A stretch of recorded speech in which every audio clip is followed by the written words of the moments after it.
Bem, boa noite a todos. Quero dizer que é um prazer estar aqui com vocês, não para ensinar nada, na verdade, venho para discutir com colegas, na realidade, um tema que é caro assim para nós, um tema que é importante para nós, que é a utilização de um recurso que ainda é pouco utilizado, infelizmente, mas que pode ser assim utilizado como tábua de salvação em muitos casos, que é o incidente de informação de jurisprudência. Na verdade, não é um só recurso, a gente vai conversar daqui a pouco, vamos ver que é mais de um recurso que nós temos. Mas bem, vamos começar a conversar, fazer um negócio bem informal, realmente uma conversa. A minha intenção realmente é que a gente converse sobre os aspectos práticos do incidente de formalização. A gente não caia na teorização, de ficar dizendo a natureza jurídica, etc., mas realmente como o incidente de uniformização deve ser utilizado e principalmente como fazer para que ele seja admitido. Essa é a grande dificuldade, que é a admissão do incidente de uniformização, porque ele tem realmente requisitos bem específicos. Como ele é um recurso de fundamentação vinculada, que você não utiliza, não pode utilizar ele realmente como uma terceira instância de julgamento, não é esse o propósito do incidente de uniformização.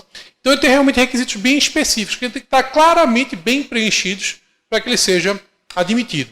Vamos começar falando no global sobre o incidente de uniformização, depois então a gente passa aí a analisar os tipos específicos. Passa aí, Marquinhos, por favor, a primeira. Antes da gente conversar realmente sobre o incidente, eu queria mostrar para vocês uma rápida tramitação dos recursos juizados especiais. Todos vocês conhecem isso bastante, mas só para que a gente possa ter uma ideia melhor aí de como funciona. Isso tudo posteriormente à sentença, né? Nós temos ali a sentença, quando ela é prolatada, temos a sentença, a princípio, a sentença de mérito, aquela que cabe recurso, né? Porém, aquela velha discussão que a gente tem aqui na turma recursal com relação à sentença que extingue sem resolução do mérito o recurso cabível, né? A gente entende realmente que cabe recurso quando ela impossibilita o provimento jurisdicional, né? Então caberia também recurso. Mas tratando aí da sentença de mérito, cabe o recurso nominado no prazo de 10 dias, você pode também embargar antes, se for o caso, embargo de declaração, né? Contra razões também no prazo de 10 dias, vem então o acórdão da turma recursal. Desse acórdão, o que é que eu faço? Geralmente, quando ele é contrário a mim. Primeiro, de qualquer modo, mesmo tendo alguns juízes, eles trazem já no final do acórdão uma fundamentação padrão, dizendo que para evitar os protelatórios, embargo de declaração, não sei o que, é considero pré-questionado, não sei o que, não sei o que. Mas para evitar qualquer tipo de coisa, eu entro de todo modo com embargo de declaração. Ele não multa não, viu? Não fiquem com medo de multa, porque ele não vai multar não. Você tem um prazo de 5 dias para entrar com embargo de declaração. Vem um novo acórdão, que é do embargo de declaração agora. Nesse momento, você tem aí uma opção tríplice, na verdade. Você pode entrar com incidente regional, com incidente nacional e pode também entrar com recurso extraordinário. É importante lembrar aí que essa é a oportunidade processual para você ingressar com os três. Você pode entrar com os 3 recursos simultaneamente. Né? Às vezes acontece a gente, eu vou tentar um incidente e depois eu tento o recurso extraordinário. Não, se você não conseguir aí, morreu a sua chance. Né? Preclui aí a sua chance de recorrer. Então, havendo contrariedade de dispositivo constitucional, entre com recurso extraordinário logo. Se você encontrar algum acórdão, né, de uma turma daqui da mesma região, entre com o incidente regional. E se você encontrar também um de outra região, ou do STJ, ou da própria TNU, entre também com o incidente nacional, simultaneamente com os 3. Lembrando aí também, importante nesse ponto, a pergunta é onde é que eu encontro esses precedentes? Onde é que eu posso encontrar esses precedentes? É uma dificuldade que a gente tem geralmente de encontrar esses precedentes. Primeira alternativa, o que eu faço? O Conselho da Justiça Federal tem um site de jurisprudência, eu acho que vocês conhecem, né, o www.cjf.jus.br, que lá vocês vão encontrar principalmente acórdãos de São Paulo. Fora da TNU, né, você vai encontrar de São Paulo. Depois disso, o que é que eu faço? Vou para a 4ª região. A 4ª região aí é onde a gente vai encontrar a nova jurisprudência. A jurisprudência mais favorável, geralmente, ao segurado. A gente encontra ela na 4ª região. Então, no site lá do Tribunal Regional Federal da 4ª região, trf4.jus.br, tem a parte lá da turma regional de uniformização e das turmas recursais. Nisso você pode fazer uma pesquisa unificada lá com o tema, com a matéria, e você pode encontrar precedentes, né, de um e de outro. né, tanto da turma regional, da 4ª região, como das turmas recursais, Santa Catarina, Rio Grande do Sul e Paraná. Para o incidente regional, além dos seus próprios acordos, você vai colecionando com o tempo, né? Às vezes a gente encontra, inclusive, divergências entre a primeira e a segunda turma recursal daqui de Pernambuco. Né? Aproveita, isso daí é cabível, não tem problema nenhum.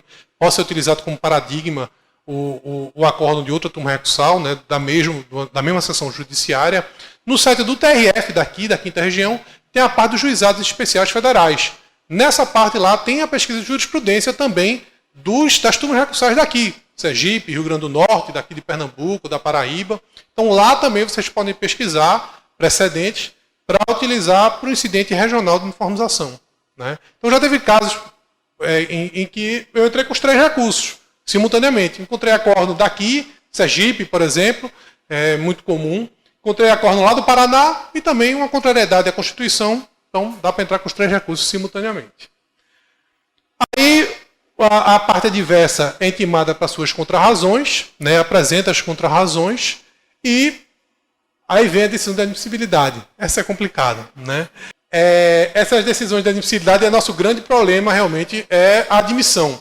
No meu caso, acredito 80%, 85% não é admitido. Aí, o que é que a gente recorre? Ao agravo. Não sendo admitido pelo presidente, a quem cabe aí essa admissão ou não do incidente é o presidente da turma recursal. Não admitindo, agravo. Você tem um prazo de 10 dias aí para entrar com agravo. Lembrando a vocês um detalhe, que alguns advogados que são iniciantes, no caso de vocês, que você já tem experiência em juizado, esquecem. Os embargos de declaração no processo civil comum, né, o prazo, quando você entra com o embargo de declaração, ele começa a contar de novo do 0. No juizado, não. Né? Se você entrar no 5º dia, por exemplo, o embargo de declaração, para você entrar aí com incidente, por exemplo, você vai ter 5 dias somente. Então é bom e importante tomar cuidado aí com a contagem do prazo para não perder o prazo. Né? Então, esse aí é mais ou menos aí o que acontece com relação... O agravo termina sendo um caso prático. Trouxe aqui um modelo para mostrar para vocês de incidente de uniformização, que não foi admitido, inclusive. E somente em sede de agravo foi que a gente conseguiu que ele fosse admitido e provido. Né? Então, o agravo termina sendo muito importante por conta disso, porque há um grande percentual de incidentes de uniformização que não são admitidos. Porque, na verdade, são 2 juízos que são feitos. É feito um juízo prévio, de pré-libação, como é chamado, pelo presidente da turma recursal, e depois é feito um outro juízo, né, na própria turma de uniformização. Então, ele pode não ser admitido preliminarmente, ou um juízo provisório, é verdade, e pode não ser admitido posteriormente, também quando chegar lá na turma nacional de uniformização, na turma regional de uniformização, ele pode não ser admitido. Então, só para a gente ter uma ideia do momento apropriado aí de se ingressar com incidente regional ou incidente nacional de uniformização. Vamos então para a lei, com o tratamento que ela tem do incidente de uniformização. Então, a previsão está lá no artigo 14, né, da nossa lei 10.259 de 2001, que diz o seguinte: caberá pedido de uniformização de interpretação de lei federal quando houver divergência entre decisões sobre questão de direito material, proferidas por turmas recursais na interpretação da lei. Eu destaquei aí somente a questão de decisões sobre direito material, é somente para dizer que não cabe incidente de uniformização quando a matéria for processual, o que é uma pena, na realidade, porque deveria também a turma de uniformização ter essa capacidade de também unificar os procedimentos com relação à matéria processual também. Às vezes a gente fica com uma turma recursal decidindo de uma forma, outra turma recursal decidindo de outra forma em matéria processual. Ou a turma recursal daqui de um jeito e a turma do Paraná de outro, em matéria processual. Então seria importante a gente ter uma instância para unificar isso daí. Mas como não cabe incidente de uniformização nessa matéria, a gente termina não tendo essa alternativa. Outra alternativa que foi posta é uma consulta. Mas a consulta ela não tem caráter vinculante, não é um instrumento recursal propriamente. Seria bom se a gente tivesse um instrumento realmente recursal, para a gente unificar também a interpretação do direito processual no Brasil, nos juizados especiais federais. Né? E também mostrando que o pedido de uniformização, o incidente de uniformização, ele tem essa característica também de um recurso de fundamentação vinculada, que é para se verificar, para unificar a interpretação da lei, é que diz ali o caput que é cabível na interpretação da lei, divergência na interpretação da lei. Né? O parágrafo primeiro diz que o pedido fundado em divergência entre turmas da mesma região será julgado em reunião conjunta das turmas em conflito sob a presidência do juiz coordenador. Esse aí é um incidente regional de uniformização, né? E o parágrafo segundo que o pedido fundado em divergência entre decisões de turmas de diferentes regiões ou proferida em contrariedade à súmula ou jurisprudência dominante do STJ será julgado por turma de uniformização, essa a nacional, né? Integrada por juízes de turmas recursais sob a presidência do coordenador da Justiça Federal. Esse aí, realmente, o pedido nacional de uniformização, incidente nacional de uniformização. Aí ele fala somente duas possibilidades. Divergência entre turmas recursais de diferentes regiões ou súmula ou jurisprudência dominante do STJ. Mas a própria Turma Nacional de Uniformização também unificou o entendimento de que, se houver divergência com relação à decisão da própria Turma Nacional de Uniformização, cabe o incidente também do mesmo jeito. Então, a interpretação aí, até lógica, né, ampliativa, de que quando a divergência for com precedente da própria turma de uniformização, cabe também o incidente. A reunião dos juízes domiciliados em cidades diversas será feita pela via eletrônica. Pode passar. Quando a orientação acolhida pela turma de uniformização em questões de direito material contra a súmula ou jurisprudência dominante do STJ, a parte interessada poderá provocar a manifestação deste, dirimirá a divergência. Esse é um incidente ao STJ, é uma terceira espécie de incidente que nós temos. Nós vimos aí um incidente regional, um incidente nacional e temos o incidente ao STJ. É a única forma em que uma matéria de juizado especial pode chegar ao STJ. É por meio desse incidente. É quando a decisão da Turma Nacional de Uniformização contrariar a súmula ou jurisprudência dominante do STJ. Se o incidente nacional e o regional já são de utilização bastante restrita, imaginem esse. Esse realmente é muito pouco utilizado, mas decisões importantes já foram tomadas pelo STJ com base nesse incidente, com base em decisões tomadas por esse incidente. Então, é importante também saber manejar, saber o momento de manejar e de utilizar esse incidente de uniformização para o STJ. No parágrafo 4º, presente a plausibilidade do direito invocado e havendo fundado de dano de difícil reparação, poderá o relator conceder de ofício ou requerimento do interessado medida liminar, determinando a suspensão dos processos no caso a controvérsia seja estabelecida, né? É o caso em que se suspende realmente, né, que dá uma medida liminar, suspendendo o processo, para que o STJ possa efetivamente decidir sobre a matéria. O parágrafo 6º, eventuais pedidos de informação idênticos recebidos subsequentemente em qualquer turma recursal ficarão retidos nos autos, aguardando o pronunciamento do STJ. A gente também acontece muito isso com a gente, né? A gente entra com o incidente de uniformização, aí diz, não, ele vai ficar aqui retido nos autos, sobrestado, aguardando o julgamento de um que já foi, até que ele venha a ser efetivamente julgado. Parágrafo 7º, se necessário, o relator pedirá informações ao presidente da turma recursal, ao coordenador da turma de uniformização e ouvirá ao Ministério Público no prazo de 5 dias. Eventuais interessados, ainda que não sejam parte do processo, poderão se manifestar também no prazo de 30 dias. Né? Como é um processo aí, esse processo que é o paradigma, que fica na frente de todos, o interesse é coletivo, não é somente aquelas partes, não é somente interparte, então há essa oportunidade realmente para que haja manifestação de outros interessados. Né? Decorridos os prazos do parágrafo 7º, o relator incluirá o pedido em pauta na sessão, com preferência sobre todos os demais feitos, ressalvados réu preso, habeas corpus na segurança. Parágrafo 9º, publicado ao acordo respectivo, os pedidos retidos referidos no parágrafo 6º serão apreciados pelas turmas recursais, que poderão exercer juízo de retratação ou declarar os prejudicados se veicularem tese não acolhida pelo STJ. E o parágrafo 10, os tribunais regionais, o Superior Tribunal de Justiça e o Supremo Tribunal Federal, no âmbito de suas competências, expedirão normas regulamentando a composição dos órgãos e os procedimentos a serem adotados para o processamento e o julgamento do pedido de informação e do recurso extraordinário. A regulamentação básica que nós temos do incidente de informação está na Resolução 22, de 2008, do Conselho da Justiça Federal. Né? Ele que traz aí os requisitos específicos, a forma de admissibilidade, o seu processamento como se dá. Nós temos aí na Resolução 22, de 2008, do Conselho da Justiça Federal. Então nós vimos aí 3 espécies de incidente de informação, o regional, o nacional e o dirigido ao STJ. Né? São as 3 espécies que nós temos. O objetivo dos 3 é comum. A gente vai ver daqui a pouco especificamente, mas o objetivo deles é uniformizar e estabilizar a jurisprudência acerca da interpretação do direito material e, via de consequência, da efetividade aos princípios constitucionais, da segurança jurídica e da igualdade. É muito ruim, é muito difícil você chegar para um cliente, por exemplo, No caso aí que Almir falou. No caso de desaposentação. Sai em todos os jornais que o STJ julgou favorável à desaposentação. Sai em todos os jornais que o Supremo está decidido já tem um voto favorável à desaposentação. E você explicar para o seu cliente que foi julgado contrário na primeira instância, contrário na turma recursal, que você vai entrar agora com recurso para a turma nacional de formalização, e pode ser também que seja contrário, né? O cliente leigo, ele não vai entender. Por quê? É só você que é contrário, todo mundo aí está ganhando. É o advogado que é ruim, o advogado que não presta. É difícil entender isso para quem é leigo, para o cliente. Né? O objetivo realmente de um recurso como incidente de formalização é exatamente esse, é você tentar pacificar o entendimento. A grande dificuldade que nós temos no incidente é a impossibilidade de alegação de matéria de fato. Um caso como desaposentação, por exemplo, não, a matéria é exclusivamente de direito. Nós não temos aí discussão de fato nenhuma. Mas, às vezes, há uma peculiaridade em um processo de aposentadoria por invalidez, LOAS, aposentadoria por tempo de contribuição, né, em que há uma peculiaridade de fato que impede que você entre com o incidente de formalização, ou impede, pelo menos, a admissibilidade daquele incidente de formalização.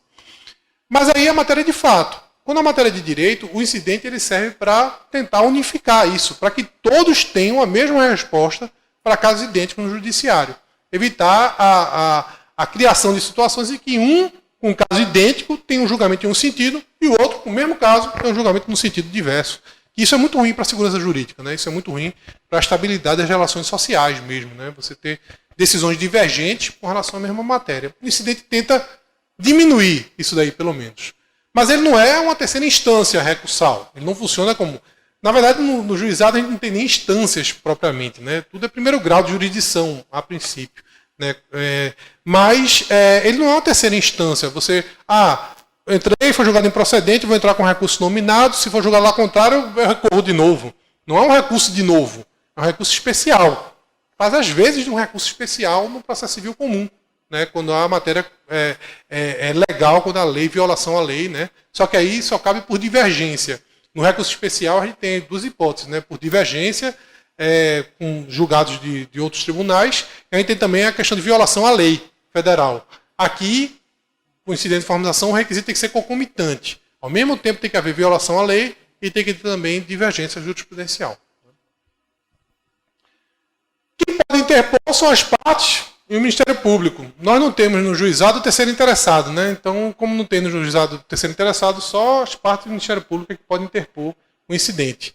E quem sucumbe parcial ou totalmente pode ingressar também com o incidente de formalização. Um caso, por exemplo, que é muito chato, que não cabe incidente, eu entrei por insistência, é porque a própria lei, a 9095, né, ela estabelece que os honorários eles são estabelecidos sempre em percentual sobre o valor da condenação. Né? O percentual de 10% a 20% sobre o valor da condenação.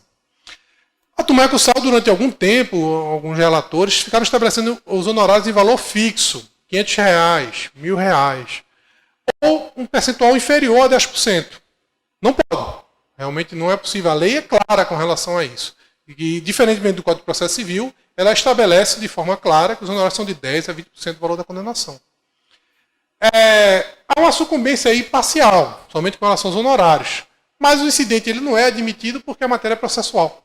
Então, a turma recursal não vem admitindo. Mas aí eu entrei com mandado de segurança também, porque realmente é um descobrimento claro da lei aí. Não se pode aplicar de forma subsidiária o Código de Processo Civil, porque há a norma regulando de forma completa, inteira. Então, não cabe aí você utilizar o Código de Processo Civil de maneira supletiva. Né? Então, mas é uma matéria que, infelizmente, não cabe incidente de formalização por ser matéria processual, considerada matéria processual. Né? Uma observação importante é a questão de ordem 18 da TNU. A TNU tem várias questões de ordem que cuidam principalmente do processamento do próprio incidente de formalização. Essa questão de ordem 18, por exemplo, diz: é inadmissível o incidente de formalização quando a decisão impugnada tem mais de um fundamento suficiente e as respectivas razões não abrangem todos eles. Aí também tem uma súmula, se não me engano, do STJ também nesse sentido, né? Do não cabimento do recurso especial, quando você tem dois fundamentos e um dos fundamentos é suficiente para a improcedência do pedido. É o caso aí que eu coloquei aí, a aposentadoria por invalidez. O acórdão reconhece improcedência por falta de qualidade de segurado e inexistência de incapacidade. Aí você disse: não, vou impugnar, entrar com incidente por conta da falta de qualidade de segurado, por conta, vamos supor, a doença tem caráter progressivo, houve progressão da doença, né? Então você poderia recorrer com relação a isso. Mas a inexistência de capacidade é matéria de fato. Não caberia um incidente de formalização. Então, nesse caso, o incidente ele não seria admitido, porque um dos fundamentos que você não pode atacar é suficiente para manter o acordo, né, da forma como ele já estava. O prazo para interposição não está na lei, é de 10 dias, está na resolução 22 de 2008, né, do incidente.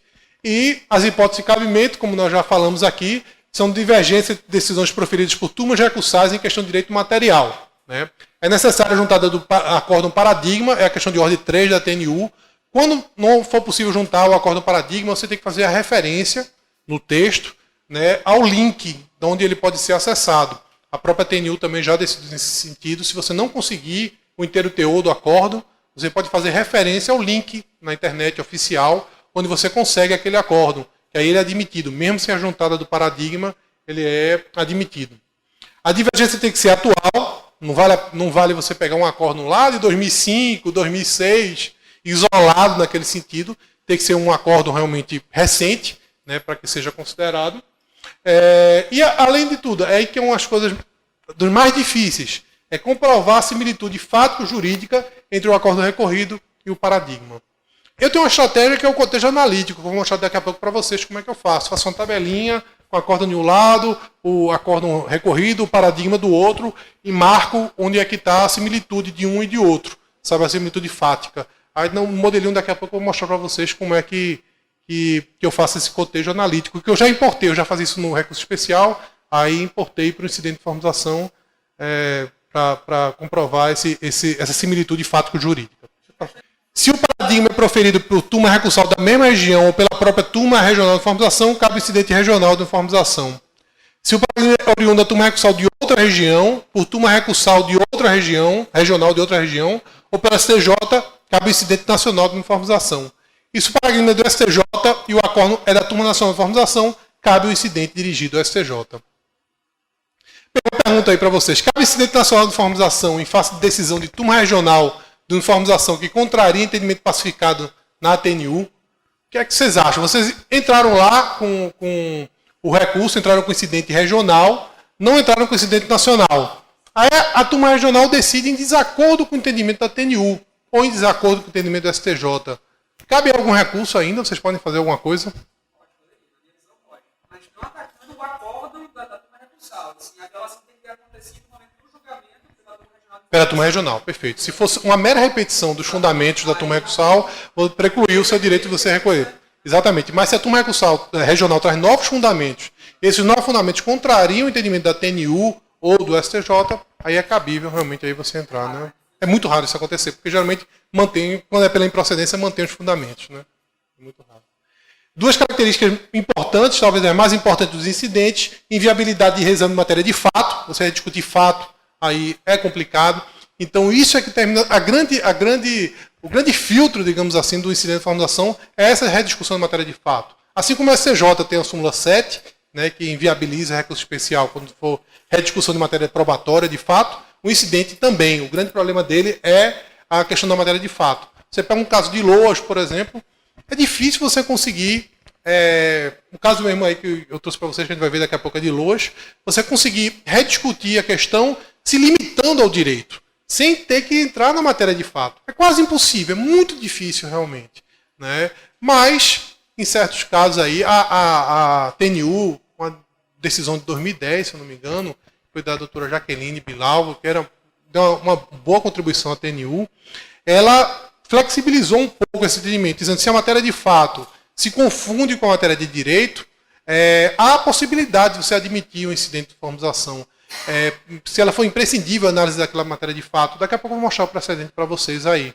Então, a sugestão que eu dou é, mesmo que haja uma discussãozinha de matéria de fato, entre com o incidente. Há a possibilidade realmente dele ser admitido e haver uma mudança aí do entendimento com relação a isso. E a segunda característica é a impossibilidade de discussão em matéria processual. Também inviabiliza realmente muitos incidentes de formalização essa questão da matéria processual. Pronto, a exceção é exatamente essa, foi o que eu falei para vocês, lá da doutora Jaqueline Bilalva, que julgou em 2010. Pronto. Um evidente erro cometido pela turma recursal na apreciação da prova. Quando o erro da turma recursal na apreciação da prova é muito claro, é muito evidente esse erro, Então, esse caso mesmo, que é o paradigma 2007, 63, 06, 005, 171, dígito 1, foi uma perícia judicial onde não havia a indicação do início da incapacidade. E a turma recursal simplesmente passou por cima disso. Disse que ela indicava sim o início da incapacidade, mas a perícia era bem clara em dizer que não havia possibilidade de indicar qual seria o início da incapacidade. Com base nisso, com base na impossibilidade aí, né, da fixação do início da incapacidade, houve um erro evidente na turma recursal da prestação de prova e a TNU admitiu o incidente de formalização nesse caso, mesmo sendo uma reapreciação da matéria probatória. Mas se isso for evidente, se isso for flagrante, cabe o incidente de formalização. Então esse precedente aí vem ajudando bastante nesse ponto. E se for na questão processual, aí não tem o que fazer, mandado de segurança mesmo é a saída que você tem, o mandado de segurança para questionar isso daí. Aí vai chegar aqui na turma recursal e vai dizer, não cabe, porque a decisão tem que ser teratológica. Para a decisão teratológica é uma verdadeira novela, né? Um negócio complicado para se dizer que a decisão teratológica. Efeito de deposição de incidente. Em regra, ele tem efeito somente devolutivo. Né? Ele somente devolve a matéria especificamente. Suspensivo somente quando risco de dano irreparável à parte.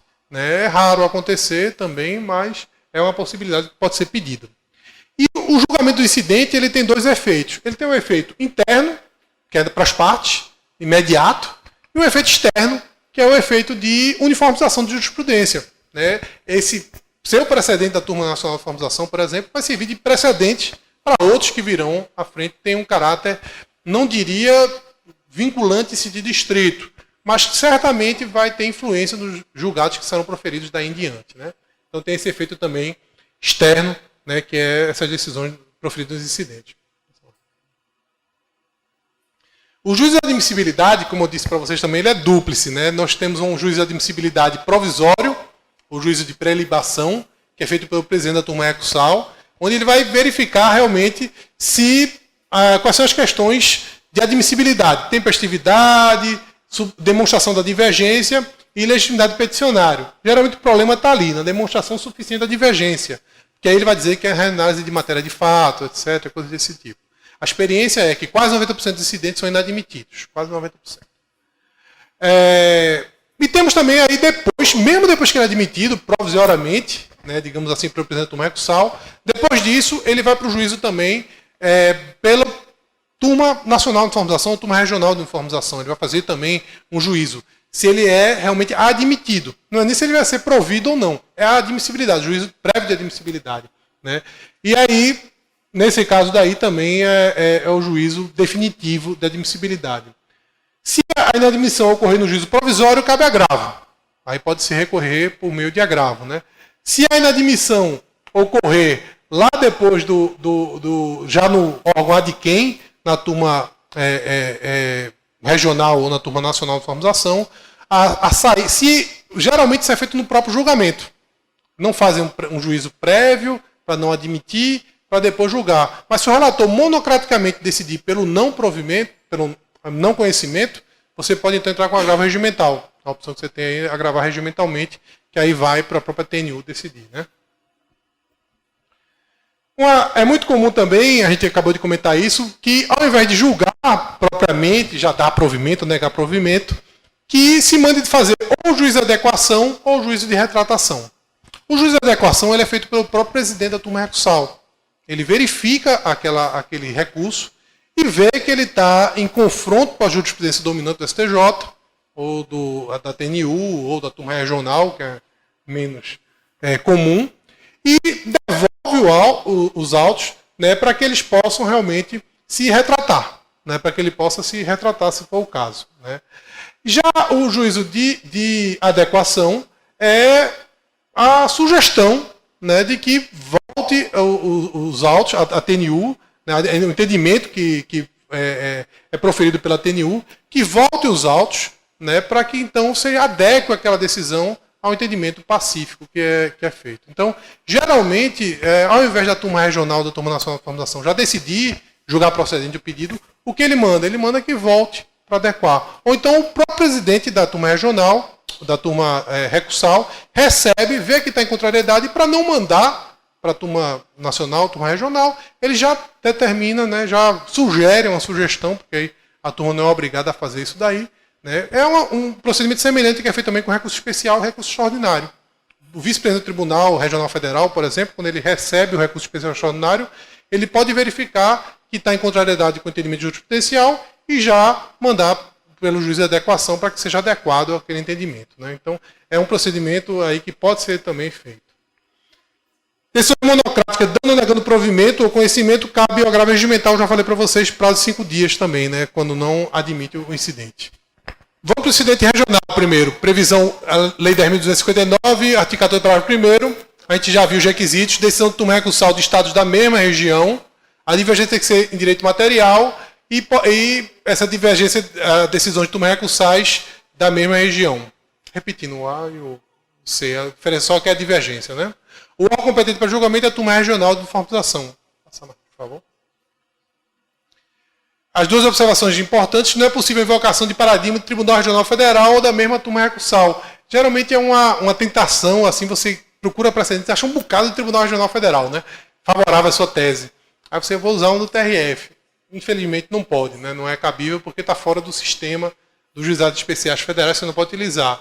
E às vezes você encontra também a razão até das turmas terem uma modificação modificada, principalmente quando... Hoje não, que são juízes permanentes, mas quando os juízes não eram permanentes, era muito comum haver uma modificação da composição e mudar o entendimento completamente. Aí você pegava um entendimento da própria turma, recursal em um sentido, e depois ela decidia sentido totalmente diverso. Aí você também é uma tentação de se utilizar da própria turma, mas aí também não pode, né? Não é cabível aí você entrar com incidente com base nisso, né? É importante também dizer que pode invocar paradigma da mesma sessão judiciária. No caso aqui de Pernambuco, a gente tem duas turmas recursais, primeira e segunda. Você pode invocar um precedente da segunda turma recursal em face da primeira e vice-versa. Não tem problema nenhum, é possível fazer isso daí. Ok? Vou passar, Marcos, por favor. O nacional. O nacional, o incidente nacional, a base legal dele é o artigo 14, parágrafo 2º da lei e o artigo 6º, né, da resolução de 2008. O prazo é 10 dias. O presidente da turma recursal, turma regional que proferir a decisão é a quem você deve apresentar. O órgão competente para julgamento é a turma nacional de formalização. E as decisões paradigmas têm que ser turmas de regiões distintas, né? Não pode ser aqui da 5ª região, tem que ser de outra região. Entendimento sumulado do dominante no STJ ou da decisão da própria turma nacional de formalização, segundo o entendimento lá da própria TNU.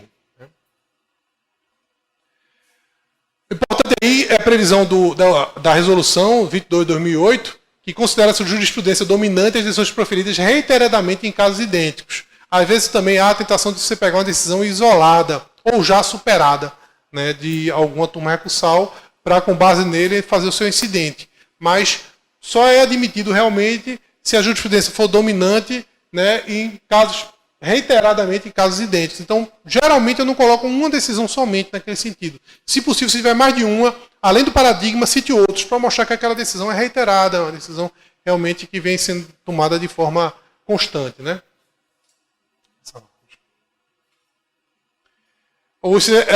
A previsão aí também da lei, do procedimento, né? Compete ao relator determinar a suspensão do processo quando o mesmo tema ou questão prejudicial estiver pendente de apreciação na TNU, no STJ ou no Supremo. Ele pode também negar provimento, seguimento ao incidente manifestamente inadmissível, improcedente, prejudicado ou em confronto com súmula ou jurisprudência dominante TNU, STJ ou Supremo. E também pode, do mesmo jeito, dar provimento ao incidente se a decisão recorrida estiver em manifesto confronto com súmula ou jurisprudência dominante da TNU, STJ ou STF, podendo determinar o retorno dos autos à origem para a devida adequação. O juiz de adequação aí, o relator pode determinar isso também sem problema nenhum. Quando o acordo indicado com paradigma já foi vencido na turma de origem por súmula, não serve a demonstração de divergência. É a questão de ordem número 12 da TNU. Você tinha uma decisão, mas depois veio uma súmula que modificou aquele entendimento, né? Então ele não pode mais servir como paradigma, né? Imagine, por exemplo, a questão do ruído, da súmula 32 da TNU, né? Que agora muda mais de redação do que... A decisão agora é cancelar, né? Para não ficar mudando de redação o tempo todo, cancela logo esse negócio para não ficar mais mudando, né? No SCJ com relação a isso ainda. Exatamente. Aí deve pacificar de maneira... Eu defendo, inclusive, que tem matéria constitucional isso aí, tem sede constitucional. Mas a STF disse que não. Eu defendo que tem matéria constitucional. Mas já sabe, né? Os temas tratados no voto vencido, sem terem sido enfrentados pelo voto condutor, também não satisfazem o requisito do pré-questionamento. Lembrar para vocês que o incidente de formalização tem que ter pré-questionamento. É por isso que eu entro com embargo de declaração toda vez. Mesmo com aquele recadinho dos juízes, eu entro com embargo de declaração para depois não dizer que eu não pré-questionei, né? É inadmissível o pedido de informação quando a decisão impugnada tem mais de um fundamento suficiente e as respectivas razões não abrangem todos eles. Questão de ordem 18, a gente já viu aqui também isso daí, né? Em caso de divergência entre acordos da própria TNU, prevalecerá a orientação mais recente até que, admitido e julgado o incidente de informação de jurisprudência, venha a ser firmada a orientação definitiva. É o artigo 32 também da resolução. Né? É importante aí, então, ver que a TNU pode ter decisões divergentes também, como eu falei para vocês, a composição dela muda, né? Costuma mudar. Então, nesse caso daí, deve prevalecer realmente a orientação mais recente, até que venha a ser julgado e dada a orientação definitiva com relação à matéria. Um incidente para o STJ, esse nosso ilustre desconhecido, quase muito pouco utilizado, né? Eu mesmo entrei com um até agora. Quando a decisão da turma nacional for proferida em contrariedade à súmula ou jurisprudência dominante do STJ, o incidente de formalização de jurisprudência será suscitado nos próprios autos no prazo de 10 dias perante o presidente da turma nacional. O fundamento é muito semelhante, o fundamento é muito parecido. A diferença é só que você vai entrar com ele na turma nacional de formalização. E tem dificuldades, inclusive, logísticas para isso. Né? A turma nacional de formalização, o processo lá não é ainda totalmente eletrônico, não é um processo eletrônico. Você vai ter que protocolar isso aí fisicamente lá em Brasília, o que dificulta realmente para os advogados mais distantes, né, de se ingressar com o incidente para o STJ. Os requisitos tem que ser a decisão da turma nacional de formalização, a divergência tem que ser em questão de direito material, a divergência tem que ser em relação à súmula ou jurisprudência dominante do STJ, e o prazo é de 10 dias também para ser suscitado, mesmo prazo de 10 dias dos demais incidentes. O juízo de admissibilidade provisória é feito pelo presidente da TNU, da própria TNU, onde ele vai apreciar tempestividade, legitimidade, existência de questão de direito material e a existência de súmula ou jurisprudência dominante do STJ no sentido definido pelo suscitante. Se não admitir o incidente, a parte poderá requerer a remessa dos autos ao STJ. Aí não tem a previsão específica do agravo, porque antigamente também era a mesma coisa. A resolução antes, ela previa que não admitindo incidente nacional ou regional, você poderia pedir o processamento. Mas esse sistema modificou e passou a ser agravo. Mas aí o incidente para o STJ não foi modificado, então continua esse pedido. É um pedido de estrancamento, de admissão, submissão. Inclusive, com a mudança, logo depois da mudança da resolução, a Fazenda Nacional entrou com vários pedidos em face de pedidos de nacionais de formalização que não foram admitidos, eles entraram e o juízo inadmitiu todos eles, dizendo que era cabível agravo agora, não mais esse pedido. Não usou nem a fungibilidade das formas, nem isso ele utilizou. Pode passar. Vamos agora para o modelinho. Eu não sei se vai dar para todo mundo ver, mas só para. Eu vou lá para cima aqui para ficar mais fácil de. Só tirei o nome das partes, mas a história está toda aí. Só tirei o nome das partes e o número do processo.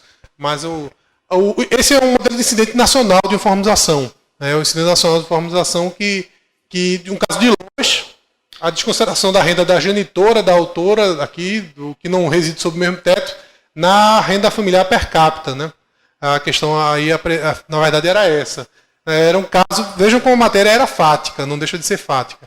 Era um caso em que a autora residia no mesmo terreno, né, da sua genitora e o juízo considerou a renda da genitora para a composição da renda familiar. Elas moravam no mesmo terreno, mas em casas diferentes. É um negócio que costuma acontecer muito aqui. Né? A gente vê muito isso aqui, ou aqui mesmo no subúrbio ou no interior. É muito comum que as famílias vão fazendo casas no mesmo terreno e a pessoa reside naquela casa, mas aquela casa é dela. Ela é vizinha da mãe. É o que acontecia aqui, nesse caso. Então, formalmente, você vai ter aqui uma petição de encaminhamento, que é a petição que é dirigida ao presidente da turma recursal, né, dirigida a ele, dizendo que está ingressando com incidente de uniformização de jurisprudência e interpretação da lei federal, requer juntada, intimação suscitada para contrarrazões e encaminhamento posterior à turma nacional de formalização. Né? Vou passar lá. Aí aqui começa o memorial para a Turma Nacional de Formalização, né? Então, eu faço esse preâmbulo e faço aqui o sumário dos fatos e da lide. No sumário dos fatos e da lide, eu costumo, além de enaltecer a questão dos fatos, já dar também uma prévia do direito. A experiência da gente com o juiz é que o juiz não costuma ler muito a matéria de direito. Ele diz que já conhece a matéria de direito. Ele lê fatos e pedido. Então, a gente já tenta jogar alguma coisa dos fatos já para que possa ser lido, pelo menos, né? Aqui há uma descrição do processo, dizendo qual é o tipo do processo, quando for requerimento administrativo. Aqui a descrição da matéria de fato, aqui a pessoa tinha obesidade mórbida, pesava mais do que eu e com 1,72 de altura. Realmente eu era mórbida mesmo a obesidade dela. Hipertensão arterial, analfabeta funcional, trabalhou como empregada, pá, pá, pá, pá. Aí aqui fala sobre a questão da renda. Mora com a filha menor de idade, só com o programa assistencial do governo federal, pensão alimentícia paga pelo pai da filha. Né? O juiz julgou procedente, a princípio. Pode passar. A turma é recurso nominado, considerando a renda da mãe, que tinha R$850, que morava no mesmo terreno, né? A turma recursal deu provimento ao recurso para reformar a sentença julgando improcedente o pedido. Aí, como falei para vocês, embargo de declaração. Sempre entra embargo de declaração. E foram improvisos embargo de declaração. Aí aqui já dá uma palhinha assim do direito em si, né? A dizer que evocou-se data máxima venda da turma recursal, ao não conceder benefício para a autora, eis que contraria frontalmente a oração dominante dessa própria Turma Nacional de Formalização, no sentido de que aqui é a transcrição de um trecho, de um acórdão da própria Turma Nacional de Formalização. Com efeito, desde 2011, o Conselho de Família, que se refere ao caput do artigo 20, compreende o requerente, o cônjuge, o companheiro, os pais, e na ausência de um deles, a madrasta ou padrasto, os irmãos solteiros, os filhos e enteados, solteiros e menores, desde que residam sobre o mesmo teto. Que foi uma mudança realmente que houve da lei. Né? E aí eu peguei um acórdão da própria Turma Nacional de Formalização, esse aqui, e usei ele como paradigma. Né? Então, entra na matéria propriamente do direito, né, do cabimento do incidente de formalização e da divergência jurisprudencial, previsão do artigo 14, parágrafo 2º da Lei 10.259 de 2001. Aí faz uma comparação. A Turma Nacional de Formalização tem entendimento pacificado, né, de que os precedentes dessa própria TNU podem servir como paradigma para fins de admissibilidade do incidente de formalização. Nesse sentido, eu estou aqui só para dizer que cabe realmente, quando for o precedente for da própria Turma Nacional de Formalização, cabe o incidente. Né? Esse é o acórdão, está aqui. Pois bem, o acórdão da turma recursal do Juizado de Pernambuco afirmou o quê? Aí eu transcrevo um trecho do acórdão recorrido. Né? No caso aí diz, apesar da demandante afirmar que não mora na mesma casa que sua genitora, foi verificada em audiência de instrução que trata-se do mesmo terreno, dividido em 3 partes, sendo uma parte da parte autora, outra de sua irmã e a última parte da sua mãe.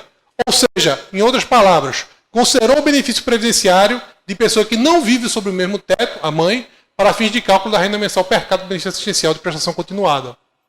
Todavia, essa Turma Nacional de Formalização possui entendimento pacificado, em plena consonância com o artigo 20, parágrafo 1º da Lei 8.742 de 93, seja na sua redação anterior ou na atual, de que é necessário que parente resida sobre o mesmo teto para que seja considerado no cálculo da renda familiar mensal per capita para a concessão do benefício assistencial. Né?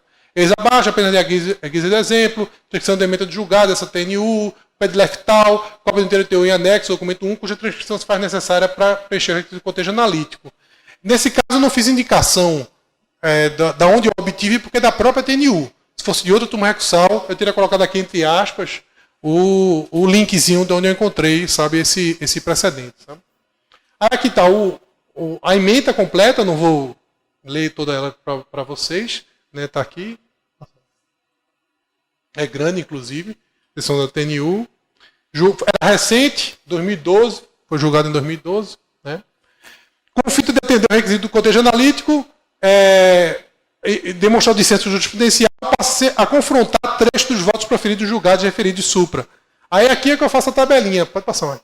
Aqui que eu faço a tabelinha com cotejo analítico. Não ficou muito boa, porque para passar para o PowerPoint eu tive que fazer colagem. Aí não ficou muito legível, não. Mas desse lado de cá, é a decisão da turma recursal.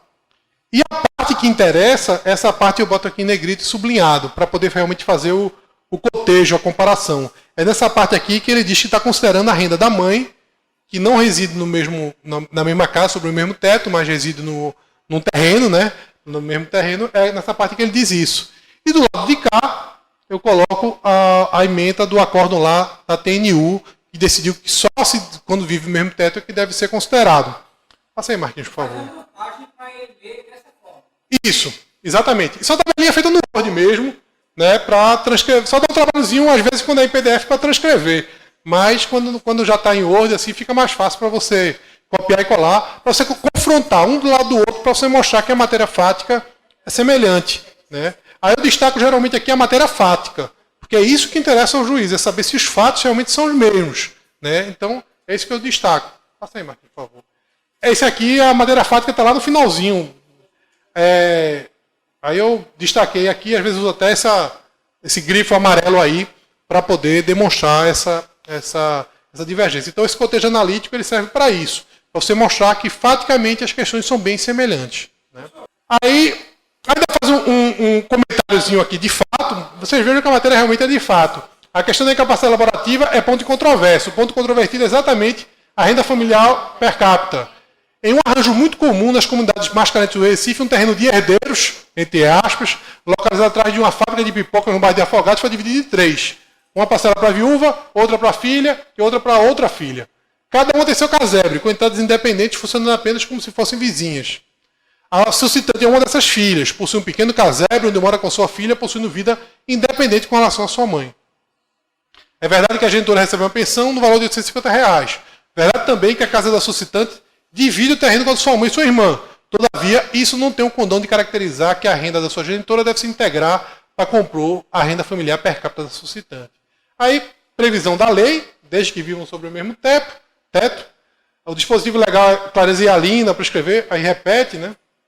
O fato de que a genitora não vive sob o mesmo teto é incontroverso, reconhecido pelo próprio INSS, pela sentença ACOL e até mesmo pelo acordo da turma recursal. Aí, passa aí, Marquinhos, por favor. Transcrevo. Sentença diz aí, olha, é para não dizerem que há divergência de fato. O fato aqui é incontroverso. Ela mora num terreno, no mesmo terreno da filha, mas não mora sob o mesmo teto. Eu disse, ó, isso é incontroverso. A sentença aqui diz, né, que ela mora realmente só com a filha. Né? Aqui, em que pese o INSS alegar que a mãe e a irmã rendimento, elas não residem com a autora. Né? O acordo diz, apesar da demandante afirmar que não mora na mesma casa que sua genitora, foi verificado que trata do mesmo terreno, dividido em 3 partes, sendo da autora do seu irmão. Né? Veja se não se trata, portanto, de rediscussão de matéria de fato, sendo plenamente cabível o incidente de informação.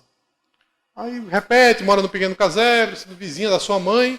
Assim, em respeito ao entendimento jurisprudencial passivo de sua matéria, merece ser conhecido e provido o incidente, dando primazia à orientação, com o artigo 20, parágrafo 1º, que é necessário que o parente resida sob o mesmo teto para que seja considerado no cálculo da renda mensal per capita, devendo reformar o acordo e restabelecer a sentença de primeiro grau que julgou procedente o pedido.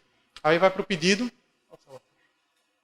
Mercê do exposto, comprovada a divergência, requer ao suscitante que o presente sendo de formalização seja acolhido e, ao final, provido em todos os seus termos, dando primazia à orientação dominante nessa turma nacional de jurisprudência, uniformizando essa jurisprudência pátria, reconhecer que, em consonância com a 20, parágrafo 1º da lei, que a gente tem que provar realmente que há vulneração a dispositivo legal, são 2 requisitos, né? A vulneração do dispositivo legal é esse, e divergência jurisprudencial a gente apresentou, aquele entendimento da própria TNU, né?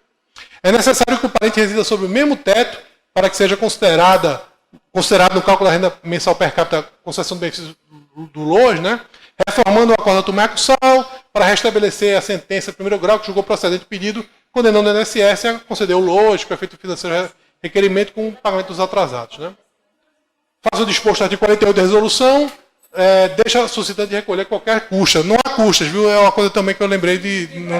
Não tem, preparo, custa, nada. Nenhum incidente tem preparo, custas. Previsão aí do artigo 48 da resolução. É um dos últimos artigos da resolução, dizendo que não há preparo e não há pagamento de custas.